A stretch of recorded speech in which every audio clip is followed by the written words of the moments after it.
G'day guys, it's Mitch Lees here from Australasian SXS again. Thought I'd give you another long-term update on our Polaris Ranger XP 1000. It's the 2021 model. We've had it for 2 years and so far it has been excellent. We've done a lot of cattle work with it. We've been using it through a really wet season and now we've had some real dry patches as well. So we've been able to get it a test in both kind of conditions. And these are the things that we found we've had to replace, and these are the things that have really excelled through that 2-year period. We've absolutely loved living with our Polaris Ranger XP 1000. It's pretty much been hassle-free the entire time. We've had it for about 2 years and it's done a fair bit of work. We've done about 600 hours a year in it, so roughly 75 hours a month or kind of 20, 25 hours a week, which is not too bad. We have other vehicles on the farm that we use for work as well, so it's not the only go-to vehicle we have. We've been pretty tight with our service schedule with oils and filters. We've done them every 100 hours or less. That's pretty much according to the Polaris maintenance schedule.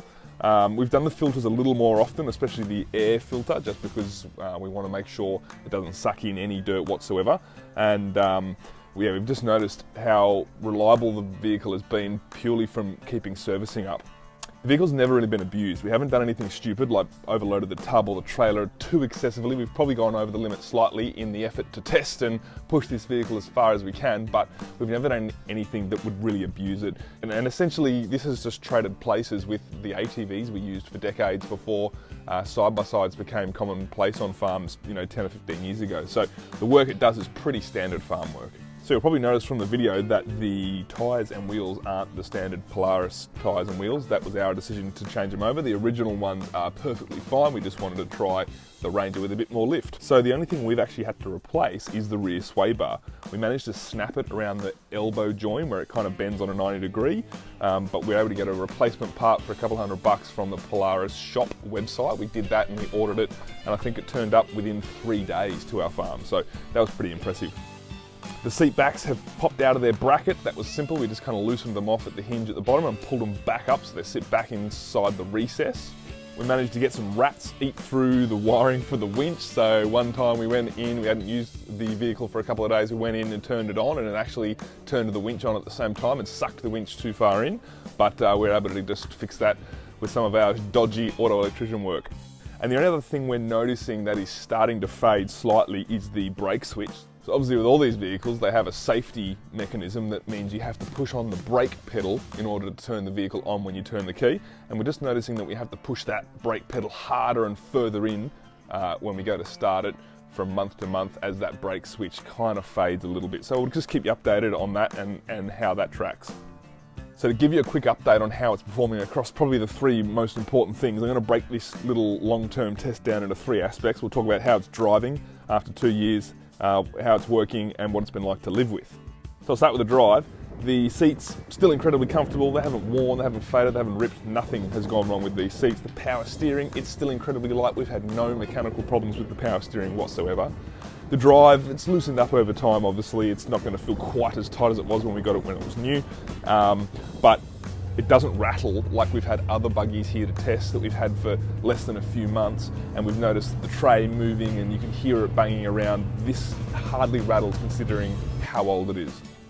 The brakes still have plenty of life in them. We actually haven't even replaced the pads, can you believe? And we do a lot of towing, so we're kind of surprised the brake pads have lasted as long as they have. The motor is just as strong and it feels kind of just as tight as the day we got it. That's no surprise. We're just huge fans of this ProStar motor. It is a monster. The doors are all in perfect order. The lights are in perfect order. The windscreen still works perfectly. The tipper tray, which was probably one of our favourite accessories, it hasn't missed a beat. It's the electronic tipper tray. We need to be a touch more precise with our gear selection as the shifter cable kind of starts to wear and get loose. That's pretty common for any vehicle. Over years, you'll find the shifter cables can get a little bit of play in them. So aside from a few rattles, which is to be expected, it still drives like a new Polaris.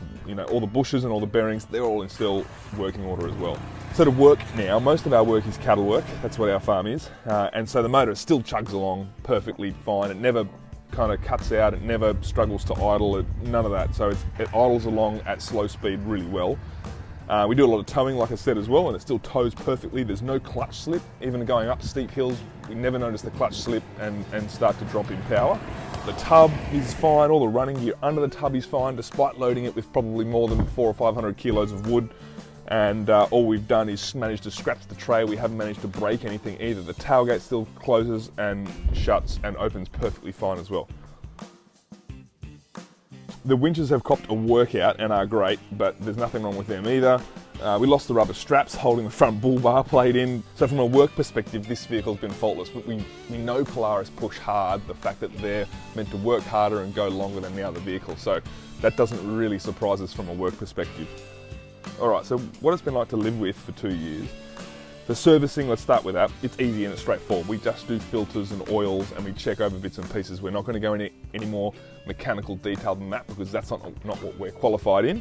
But that's an easy, straightforward thing to do.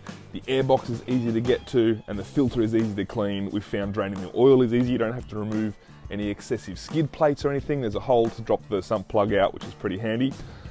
The oil filter is a little tricky to get to. You kind of need to lift up a firewall to get to it, and then you need to remove the filter with a filter wrench. You can't do it by hand because your hand can't get in there, but all you got to do is lift that tray up, get in there with a filter wrench, and it comes straight out. The Polaris still starts first time, every time. Just lean on that brake switch like I said. All the other electronics have been faultless. We've had no electronic problems. We love the plastic roof. We love the solid doors with that front latch to get out. And we love that electronic tipper tray. So living with all those aspects is probably our favourite accessories on this vehicle. Oh, and we really like the lights. The lights are excellent. We can use them at night and do a lot of work at night, which has been really handy. So after 2 years, our Polaris Ranger XP 1000 is still running, and it's still running perfectly fine with servicing, as you can see with what we've been doing with it for this review.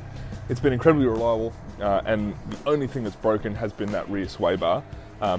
What we're most impressed is with how well it works. It just works so hard, it just doesn't seem to stop, which is essentially all we want to do with this vehicle, and it does it with incredible comfort, which is impressive.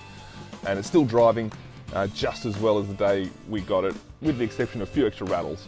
So tune back in a couple of months when we get another chance to do another review, and we're a few more hours down the track on this Polaris Ranger XP 1000.